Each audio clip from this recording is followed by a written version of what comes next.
সম্মানিত দিনী ভাই বোন, দুনিয়াতে দুটা পাপ আছে যার নিজস্ব ক্ষমতা আছে, অন্য অন্য পাপের নিজস্ব ক্ষমতা নেই। পাপ বড়, কিন্তু নিজস্ব কোনো ক্ষমতা নেই। যেমন পাপের জগতে দ্বিতীয় মহাপাপ হল পিতামাতার অবাধ্য চলা। পিতামাতার অবাধ্য চললে পাপ হয়, কিন্তু এই পাপের কোনো নিজস্ব ক্ষমতা নেই। শিরক এমন একটা পাপ যার নিজস্ব ক্ষমতা আছে। বিদআত এমন একটা পাপ যার নিজস্ব ক্ষমতা আছে। জেনা একটা মহাপাপ, কিন্তু তার নিজস্ব কোনো ক্ষমতা নেই। মিথ্যা সাক্ষী একটা মহাপাপ, কিন্তু তার নিজস্ব কোনো ক্ষমতা নেই। শিরক এমন একটা পাপ যার নিজস্ব ক্ষমতা আছে। তার ক্ষমতা হলো এই যে শিরক করবে তার অতীতের নেকি নষ্ট হয়ে যাবে। এটা হলো শিরক পাপের ক্ষমতা। শিরক করলে আল্লাহকে খাটো করা হয়, অপমান করা হয়। এইটা হলো শিরকের তৃতীয় ক্ষমতা।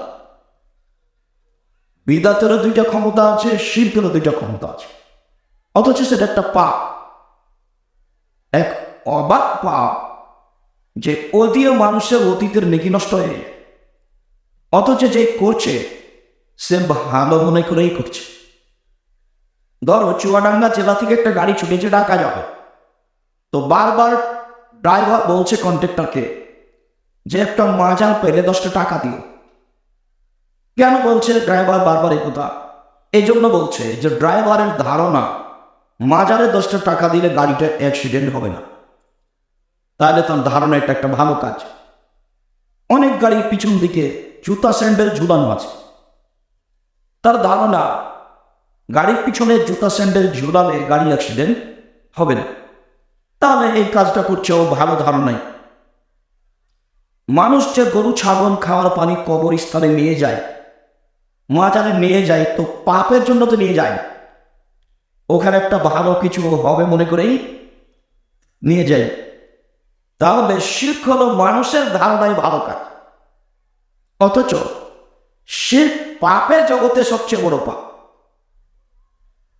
শিরকের দুইটা ক্ষমতা আছে। একটা, অতীতের সব নেকি নষ্ট হয়ে যাবে শিরক করলে। দুই, শিরক করলে আল্লাহকে খাটো করা হয়, অপমান করা হয়। যেমন আমরা তো রাজশাহী চাঁপাইনবাবগঞ্জের মানুষ, আমরা কথা বললে যখন টিকটিকি টিকটিক করে উঠে, তখন আমরা বলি যে এই দেখো আমি ঠিক বলছি। তা আমি যে ঠিক বলছি না বেঠিক বলছি এটা কে জানে? আল্লাহ জানে। তা আমরা বলছি আমাদের চাঁপাইনবাবগঞ্জের গতিতে যে টিকটিকিও জানে। তাহলে একটা সাধারণ টিকটিকি প্রাণী, এ আল্লাহ যেই ক্ষমতা রাখে সেও সে ক্ষমতা রাখে। এই জন্য এটা শিরক। এই জন্য এটা শিরক। আমাদের মা চাচিরা আমাদেরকে জামা জমজ কলা খেতে দিত না। তারা মনে করতো যে জামা জমজ কলা খেলে জমজ সন্তান হয়। তো আমরা তো মনে করি যে জমজ সন্তান দিতে পারে আল্লাহ। তো এখন অনেক মা চাচি মনে করছেন যে জমজ সন্তান কলাও দিতে পারে। তো যেই ক্ষমতা আল্লাহর আছে, সেই ক্ষমতা যখন একটা জড়বস্তু কলার মধ্যে চলে গেল, তখন এটা কি হয়ে গেল? আল্লাহর মানকে খাটো করা হয়, আল্লাহর সম্মানকে খাটো করা হয়। যার কারণে শিরকের দুইটা ক্ষমতা, একটা হলো অতীতের সব নেকি নষ্ট হয়ে যাবে, আর একটা হলো আল্লাহকে খাটো করা হবে, অপমান করা হবে। বিদআত, বিদআতের দুইটা ক্ষমতা আছে। বিদআত করলে যতদিন পর্যন্ত ত্যাগ না করবে ততদিন পর্যন্ত তার আর কোনো আমল কবুল হবে না। এটা হলো বিদআতের ক্ষমতা। অনেক পাপ আছে দুনিয়াতে, কিন্তু তার নিজস্ব ক্ষমতা নেই। বিদআত মানুষের ধারণায় নেকির কাজ। যেমন আল্লাহ বলেছেন যে চুপে চুপে জিকির কর, লা তাদওয়া ইন্নাকুম তাদউনা সাম্মা লাগায়।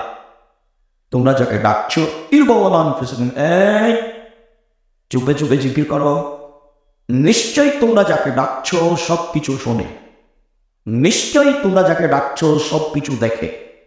অতএব জোরে জিকির করতে হবে না, চুপে চুপে করো। আল্লাহ তাআলা আমাদের নবীকে বলছেন অযকুর রাব্বাকা ফি নাফসিক তাযাররুআ খিফা।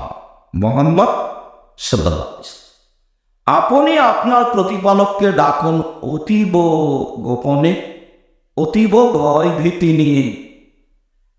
মুহাম্মদ সাল্লাল্লাহু আলাইহি ওয়াসাল্লাম, আপনি আপনার প্রতিপালককে ডাকুন অতীব গোপনে, অতীব ভয় ভীতি নিয়ে।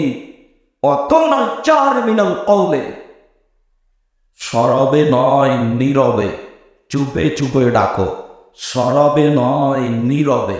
বিল ওদুবে বলা আসার, সকালে ডাকো বিকেলে ডাকো, সকালে ডাকো বিকেলে ডাকো, সকালে ডাকো বিকেলে ডাকো।